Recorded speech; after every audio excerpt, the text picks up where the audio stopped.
मैंने कुरान मजीद में से 26 वो विवादित आयतें जो आतंकवाद को बढ़ावा देती थी उनको हटाकर और कुरान मजीद के जो सूरे थे वो सीरियल से नहीं थे, उनका क्रम संख्या ठीक करते हुए एक नया कुरान मजीद तैयार कर दिया है। मैंने प्रधानमंत्री जी को उसका एक मॉडल भेजा है अपने पत्र के साथ में और उनसे कहा है कि इस कुरान मजीद को सभी मदरसों में और मुस्लिम समाज में पढ़वाए जाने की व्यवस्था सुनिश्चित कराएं और बहुत जल्द ये कुरान मजीद मार्केट में भी उपलब्ध होगा, जो मैंने सही किया है और यही सही कुरान मजीद है। हज़रात सलाम अलैकुम, मैं शमील शमसी। मसला ये है कि अभी कुरान में 26 आयतों को हटाने के सिलसिले में वसीम रिजवी ने एक वीडियो जारी की और ये कहा कि उसने 26 आयतें कुरान में से हटा दी हैं जो आतंकवाद को प्रेरित करने वाली आयतें थीं, ये उसका कहना था। हालांकि जब उसको कुरान जो उसने वो किया उसको पढ़ा गया और देखा गया तो उसमें उसने चुपके से वो आयतें भी हटा दी जो शराब, जुआ और यतीमों का माल खाने वाली, अमानत में ख़यानत के ख़िलाफ़ जो आयतें आई थी उनको भी उसने हटा दिया। तो मेरी समझ में आया कि वाकई में ये आतंकवाद के मामले को लेकर किसी आयत को नहीं हटाना चाहता था, ये वही आयतें हटाना चाहता था कि जिसमें शराब, जुआ और बलात्कार और उसके अलावा जो अमानत में ख़यानत, यतीमों का माल हड़पना, इस तरह की जो आयतें हैं उनको वो हटा सके, क्योंकि ये तमाम चीज़ें ये करता है। क्योंकि आतंकवाद के ख़िलाफ़ तो ये बोल ही नहीं सकता, क्योंकि ये दाऊद इब्राहिम के राइट हैंड परवेज़ ख़ान का ख़ास आदमी रहा है और परवेज़ ख़ान 1993 बम धमाकों में शामिल आदमी था। अब वो गिरफ़्तार हो चुका है। पुलिस, प्रशासन, शासन सब उससे पूछ सकती है कि वसीम उसका साथ था कि नहीं था। ये जब 93 के बाद ये भाग के गया, बहुत सालों के लिए बाहर चला गया था, बाद में लौट के आया। लेकिन मेरा यही कहना है कि आतंकवाद के ख़िलाफ़ से ये नहीं बोल सकता, इसलिए क्योंकि ये ख़ुद जो है वो आतंकवादियों के साथ रहा हुआ है, उनके साथ मिल के इसने सब कुछ षड्यंत्र किए हैं।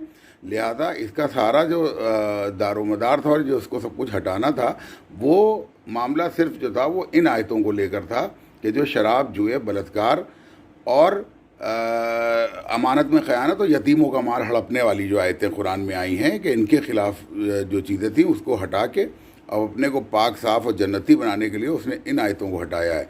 तो अगर आप देखिए तो 26 आयतें जो ये कह रहा है वो 26 आयतें ही नहीं बल्कि साथ साथ ये भी हटा दी गई हैं। तो इसमें मेरा यही लोगों से कहना है कि इस मामले को बहुत ज़्यादा जो है वो बताएं लोगों को कि साहब आतंकवाद से इसका कोई जो है वो दुश्मनी नहीं है, ये ख़ुद आतंकवादियों के साथ रहा है। और मेन जो मामला था इसका वो ये था क्योंकि इसकी अम्मा हमेशा मना करती थी बेटा शराब जुआ ना करो, लेकिन और ये वो कहता था क्यों ना करें, तो अम्मा कहती बेटा कुरान में मना किया गया है। तो अब ये वही अब कुरान अपनी अम्मा को दिखा रहा है कि देखिए अम्मा इस कुरान में ये सब चीज़ें मना नहीं हैं। तो लिहाजा अब ये सब का वो बनता है कि साहब इस तरह की चीज़ें जो कुरान से हटाई गई हैं उसके ऊपर सख्त आवाज़ उठाएं और लोग कहें कि साहब ये शराब जुआ जो है वो गंदी चीज़ है। वसीम अपने करने के चक्कर में ये हटा रहा है ताकि आगे आने वाली नस्लें जो हैं वो सब शराबी, जुआरी, अय्याश, बलात्कारी सब हो जाएं। अस्सलाम वालेकुम वरहमतुल्लाहि वबरकातुहू। कमिश्नर साहब से मिलने के लिए आए थे, क्या मामला है, किन चीज़ों को लेकर के मिलने के लिए आए थे? कमिश्नर साहब के पास मिलने के लिए आया था, कंप्लेंट देना आया था वसीम रिजवी के खिलाफ।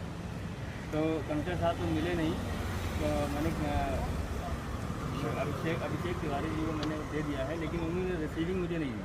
तो मैंने रिसीविंग के लिए कहा तो वो बोले कि अभी ये जांच के लिए जाएगा तो उसके बाद में।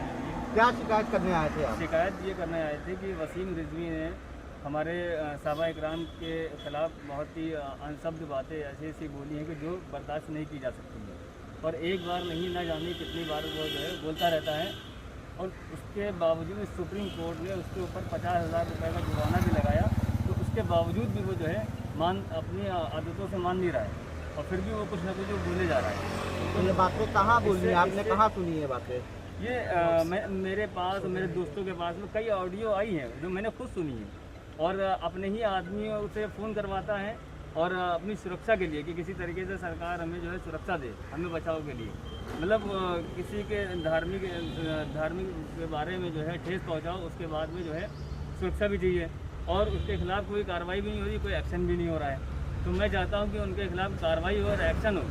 और मैंने यहाँ पे भी एप्लीकेशन दी है इसके बारे में, और मैं आगे भी।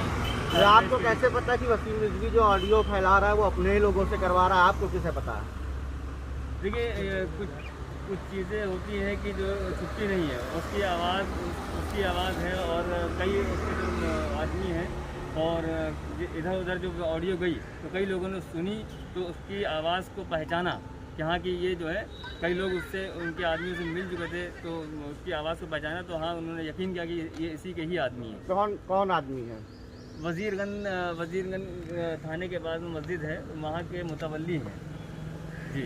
तो उनकी वो आवाज़ थी। तो अभी एक ऑडियो भी आया था तो जिसमें जो है बहुत वो बोला कि मैं दिल्ली से बोल रहा हूँ, और अपनी इतनी बात बोलकर और वसीम रिजवी ने जो है वो अपना शुरू कर दिया। वो बहुत उल्टा सीधा हुजूर की शान में और सहाबा इकराम की शान में बहुत ज़्यादा गुस्ताखी की, बहुत गलत अल्फाज इस्तेमाल किए।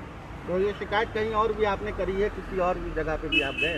नहीं, मैं अभी शुरुआत की है और इसके आगे भी मैं जाऊँगा। तो कहाँ करेंगे, किसके पास है? मैं हाई कोर्ट, सुप्रीम कोर्ट तक के मैं जाने के लिए तैयार हूँ। मैं शिकायत जहाँ तक कि हो सकेगा मुझसे मैं शिकायत दर्ज कराता रहूँगा, जब तक कराऊँगा जब तक कि उसके ऊपर कोई बड़ा एक्शन ना हो। अपना परिचय भी दे दीजिए। ये सीडी मैंने देने को मैंने बोला था, तो उन्होंने सीडी नहीं दी, तो कहा कि अभी जो है इसकी जांच होगी, इसके बाद में आपको बुलाया जाएगा, तब आपकी सीडी। अपना परिचय दे दीजिए। मेरा नाम है इमामुद्दीन, ठाकुरगंज का रहने वाला हूँ, लखनऊ। आम नागरिक है? आम नागरिक हूँ। आऊज़ु बिल्लाहि मिनश शैतानिर रजीम, बिस्मिल्लाहिर रहमानिर रहीम। हज़रात, जैसा कि मेरे इल्म में आया है कि वसीम रिजवी ने आज फिर एक नया शगुफ़ा छोड़ा है, और वो शगुफ़ा ये है कि हमने कुरान पाक की 26 आयतों को रिमूव कर दिया है, और रिमूव करके वज़ीर आज़म हिंदुस्तान श्री नरेंद्र मोदी जी को उस कुरान की कापी भेज दी। मैं ऑल इंडिया शिया मसला बोर्ड के हवाले से भरपूर तरीके से वसीम रिजवी के इस बयान की मदम्मत करता हूँ। असल में इसके पीछे पूरी तरीके से उन लोगों की साजिश है जो हमारे मुल्क को तोड़ना चाहते हैं, हमारे मुल्क के इत्तेहाद को।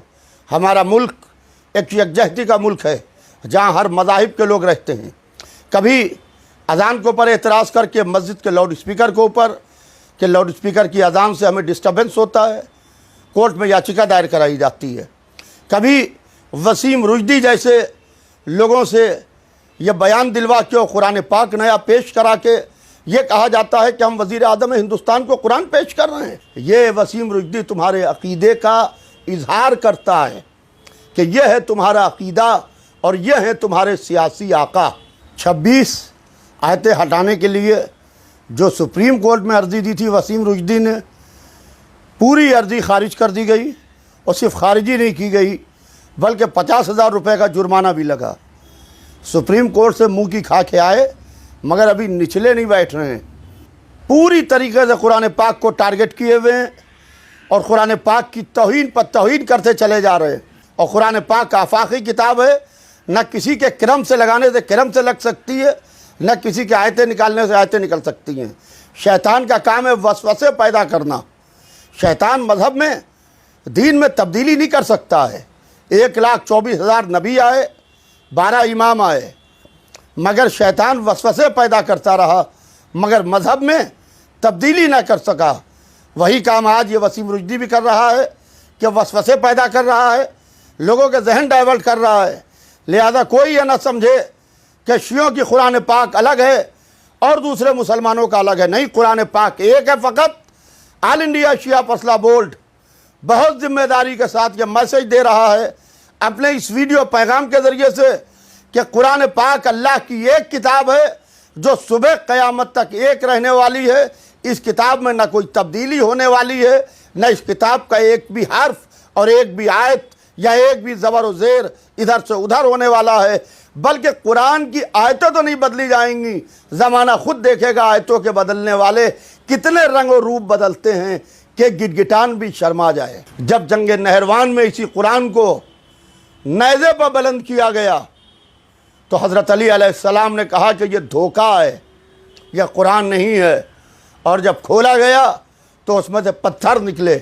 ये जो सही कुरान पेश किया गया है, असल में ये धोखा दिया गया है नहरवान की तरह। और मैं हुकूमत हिंदुस्तान से और मैं सूबाई हुकूमत से और मरकज़ी हुकूमत से ये गुजारिश करता हूँ कि ऐसे लोगों के ऊपर सख्ती से लगाम लगना चाहिए जो बार बार हमारी मुक़द्दस किताब कुरान पाक, जो एक कुरान है, क्योंकि मौला अली हों या हमारे 11 इमाम हों, हमारे 12 इमामों ने इसी कुरान पाक को माना है जो उम्मत मुस्लिमा पूरी दुनिया में पढ़ रही है। अगर कुरान किताब मुबीन है तो कुरान के बताने वाले इमामुल मुबीन है। लिहाजा इस कुरान को न तब्दील किया जा सकता है, न इस कुरान को बदला जा सकता है। और इस कुरान के अंदर है कि ला रद्बिन वला याबिसिन इल्ला फी किताब मुबीन, कोई खुश्क तर ऐसा नहीं है जो इस किताब मुबीन में ना हो। कुरान पाक में हर किस्म का इल्म मौजूद है, हर शय, कोई शय ऐसी नहीं है जो इस कुरान पाक में ना हो। मगर 26 आयतों को कह रहे हो कि आतंकवाद की ट्रेनिंग देती हैं जिसको हमने हटा दिया है। अरे कुरान तो पैगाम अमन है। अब अगर से उसको गंदे जहन से सोचा जाए तो वो सिवाय तुम्हारे जैसे लोगों को आतंकवादी दिखाई देगा और तुम्हारे आकाओं को आतंकवाद दिखाई देगा। वसीम रुश्दी, तुम जैसे लोगों को ये किसने इख्तियार दिया कि तुम कुरान पाक की तौहीन कर रहे हो और सही कुरान की बात कर रहे हो? क्या तुमने कुरान पाक को सही बुखारी या सही मुस्लिम समझ रखा है जो दूसरी किताबें हैं कि सही कुरान भी पेश हो? हमारे यहाँ लफ्ज़ सही नहीं है। हमारे यहाँ कुरान एक है और सुबह क़यामत तक यही कुरान एक रहेगा। और इस कुरान पाक को जो मिटाने की और बदलने की बात करेगा, ज़माना देखेगा कि वो मिट जाएगा। कुरान मिटने वाला नहीं है, ना कुरान बदलने वाला है। लिहाजा मैं इसकी भरपूर तरीके से एक दफ़ा फिर से मजम्मत करता हूँ और मैं फिर ऐसे लोगों के ख़िलाफ़, वसीम रुश्दी जैसे लोगों के ख़िलाफ़ ऐसा मुतालबा करता हूँ कि इनको बाकायदा सिर्फ मज़हब इस्लाम से और शियत से खारिज न किया जाए, बल्कि कड़ी से कड़ी सज़ा दी जाए। फ़कत वस्सलाम।